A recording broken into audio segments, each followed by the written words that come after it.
The main situation, you're sleeping in my bed at the end of the night, so I have an issue with you because you are causing this drama. So either way. Hey guys, I'm Prince Derek Doll, and this is another episode of The Key. We got our co-host back, your favorite gay Lex. And we have a special guest host. Hi, my name is Charles. And today we're going to be talking about gay Twitter culture. Stay with us.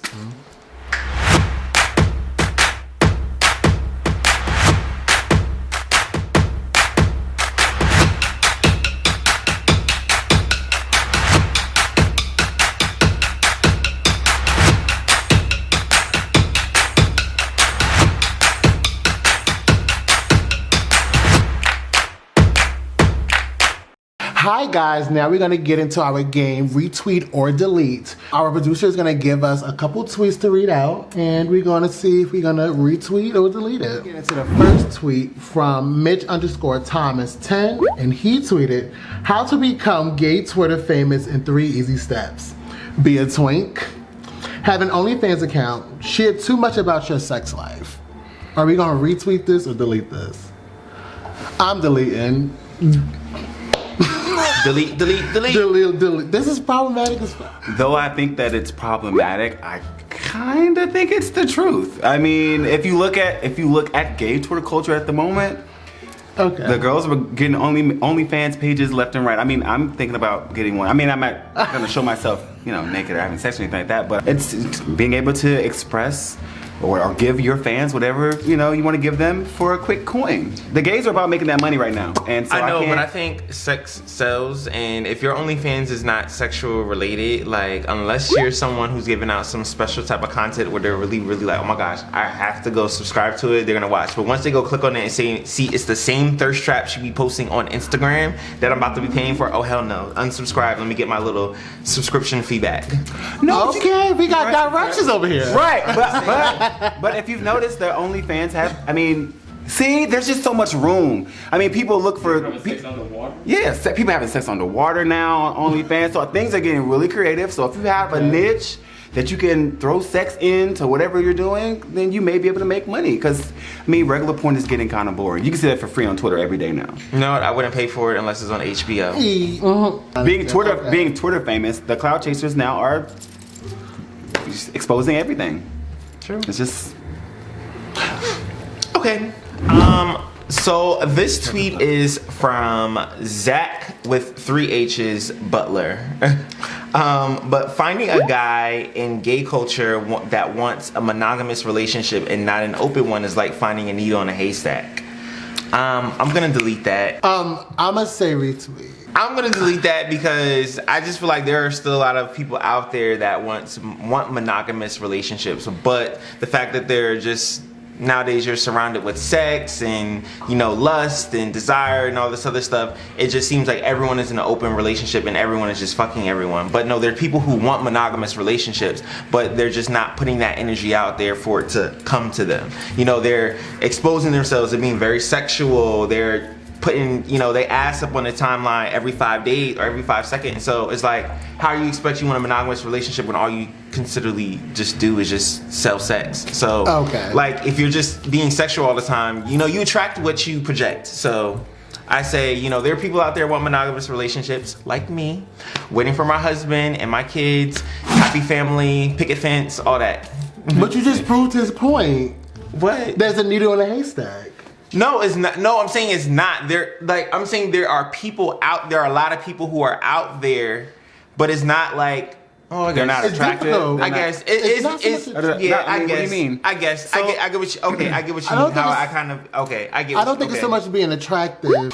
Most people are subscribing to the norms. So that I may want some monogamous, but since everybody is just lusting over sex and sex is coming so easy, took my fancy, all right, cool, I'm just gonna do this since everybody's already doing it. Okay. Cause not like I'm gonna really find something. So it's like, okay, if I finally meet somebody. In case you meet someone out there who wants the same thing, who just so happens to be like, well, everybody else is open, you may find someone who is into open relationships who may take interest in becoming monogamous with a person. True. So, well, I would retweet it too because it is hard when you're dating and you have to compete with social media and you know when you're in spaces that are hypersexual, it's very hard to feel like you can compete with that. Like, okay, well, hopefully my personality will be what they like about me, since I'm not showing my ass every day, or I'm not sending nudes all the time. Like, I'm not doing those things.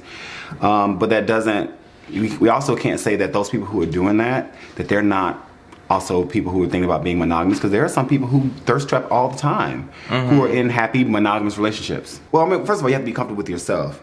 But, you know, we have this whole desirable phase that we're going through where you just want to be desired. And it's like, okay, well, who are the people, who's getting chose? I got to do what these people doing to get chose, for me to get my husband and my family and my stuff, all that kind of stuff. But I just tell people, just do what you're supposed to do, and what you want is going to come to you how it's supposed to come to you. Because what's for you is for you, and no one can take that That's away. it, whether they naked or not, period. So this tweet comes from Kayla Taught You. It says, gay men fucking DL men and blaming black women. Send the flood, Jesus. So I'm gonna have to get some context as to why this person tweeted that. You can't really blame it on other people. It's like whoever you're in a relationship with, it is ultimately their actions that you take them and hold them accountable. You can't hold people outside of your relationship accountable for the mess that the person who you're in your relationship with. Right. It just doesn't make sense. I think if your man is DL, that's problematic right there. Now, I just feel like, you know, this day and age is 2020, is like, just be realistic. Why are you putting a black woman through this, you know, trauma of, like, you know, dating her and leading her on to believe that you're still fully in this relationship when you're still having sexual relations with other men on the side? It's like the Barbara and Shirley, like, you know, song, how like, oh, hey Barbara, like, this is Shirley, da da da da. Like, I'm not calling up Barbara or whoever else. I'm going to my man. I'm going to my nigga. Why are you seeing this girl? Why are you seeing this man? Whoever. Like, what is the problem? Like, you know, I'm not going to go deal and hash out and cause more drama with other people or other parties that are not even related. The main situation, you're sleeping in my bed at the end of the night, so I have an issue with you because you are causing this drama. So either way. So for a lot of laypersons, when a man comes out as bisexual to a woman, in their mind, you've been DL this whole time. Because whether you've slept with any man while we've been together or not, you fucked niggas before and you didn't tell me, so you're a DL brother. And so a lot of people were looking at the reactions and saying that this is why men don't come out and tell you, because it's an automatic, you know, the people that you think are for you become automatically homophobic. Like, they, you know, things change. And so when I'm looking at this twin thing, I'm hoping that it's not around the particular area, but that's been part of the conversation about how comfortable do men feel who are not just straight or gay. How do they feel when they're, you know, when they have to come out to their female partners? And our community, our community for the most part is very homophobic. Whether it's a black man or a black woman, it's very homophobic. And so I can see how coming out would be traumatic, and that's why some of them choose not to disclose. But I don't think that gay men are blaming black women for their DL men. It's always gonna be the person who's violating the trust of a relationship, whose fault, like you said. I'm sleeping with you at the end of the night, so my issue's with you. And if you're the gay man that's sleeping with DL men who have women, and you're doing it knowingly, now on a moral standpoint, like, yeah, that's, as a former vice president of the Side Piece Association, I have nothing to do with your relationship. It has nothing to do with me. I don't have anything to do with her or him or anything like that, because my loyalty isn't to them. This is your relationship, so you figure out what you want to do with your relationship. As long as I'm getting what I want for me as a single person, then I'm good on that. I would delete that tweet. I wouldn't retweet it. I would delete it. So this next tweet is from Keith Boykin from CNN. Crystal meth is being pushed into the lives of black gay men, and some older white gay men are weaponizing meth with torture, gang rape, guns to the head, and intentional overdoses, BuzzFeed reports. So the article that he tweeted with it was revealed how racism, meth, and sex are combining to destroy young queers. Okay. Retweet. I'm gonna start off like this. The drug use in the gay community, the black gay community specifically, has surpassed numbers as the years have passed. And I don't feel like a lot of people are addressing the issue. as much as they are condoning the issue. It's like, you know what, we're gonna speak on this, but then we're gonna sweep it under the rug. Like, we don't need too many people to know this. Like, there was reports about a white man who, I believe the black guy, I can't think of his name at the moment, slipping me, but he basically slept with him for money. He turned up dead. There was drugs on the premises. Still the one in California? Yes. Ed Book. That was mentioned in the Oh, yes. tweet. Ed Book. Yeah. Twice.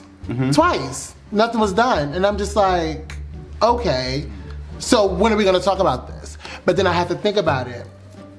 Blacks ignore a lot of things when it comes to gay issues that they cannot benefit from. This is a gay issue. So what we're gonna do? We're gonna slander it. We're gonna slander it. All things, like, also with us being like double and sometimes triple minorities. Okay. We realize that a lot of the issues that affect us, they don't get publicized, they don't get, taken seriously until it starts affecting the majority. Okay. And so until white gay twinks pop up dead from meth, that's when it'll be taken more seriously. Like, there are people that we know and we care about who are suffering from this addiction.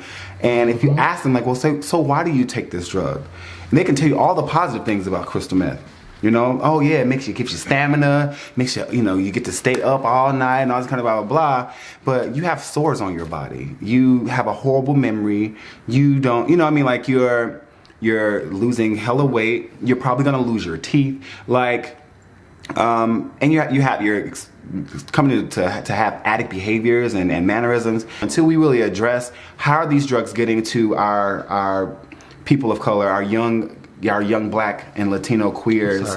How are we going to address or put in place something that can serve as an intervention and put resources in their hands, like literally give them resources to make sure that they're not out here strung out or waking up in strange places or waking up dead. White people have been doing meth for a very long time, and when they decide they want to get off of it, guess what they do? They have a retreat for about 30 days, and then they come back and they're nice and clean, they get nice jobs, they get housing assistance, and they're going about their lives. You know what the black people are doing? Trying to figure out how to get off of this drug, and they supplement it with another drug, sometimes a worse drug. They can't keep a job. You don't have health insurance, so you're always sick. There's no one going to support you because we see it as a plague, and so we're not used to dealing with. We don't know how to. We're not equipped. Yeah, we're not equipped to even be emotionally supportive of people who are struggling with drug addiction because we've been taught that it's such a bad thing. There's like there are higher stress levels, more depression that people are going through, and like just more trauma that people are having to deal with and don't know how to deal with or don't know how to talk about. So it's just leading up to like further, this is how they're coping with it, is by, I'm going to do this, and it's just, they're not looking at the long-term effects of what it's doing to them. But when you have someone who is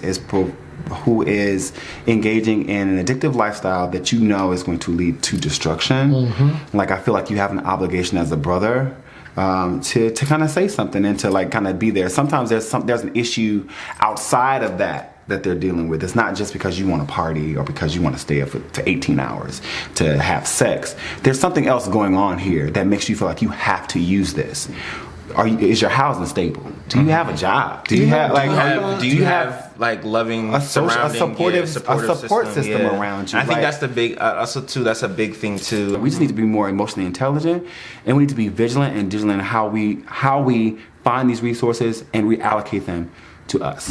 Well, that's all the time we have for today. I hope you guys enjoyed our conversation about gay Twitter culture. We want you to be part of the conversation, so make sure that you subscribe to our channel on YouTube. Leave some comments for us. Follow us on Twitter at QueeredM, and follow us on Instagram at QueerMillennial. Thank you so much for joining us today. Can you tell the people where to find you? Yes, everyone. I'm Charles. You can find me on Instagram and on Twitter at WinsomeChucky. So that's WINSOMECHUCKY. I'm also a part of Pink Lemonade. So we are a full-service creative and marketing agency, and we are a brand that pushes out content for millennials of color. So we can be followed on Instagram and on Twitter at PYNKLMN. We love to see it. Well, thank you guys for joining us today, and we'll see you next time. Bye.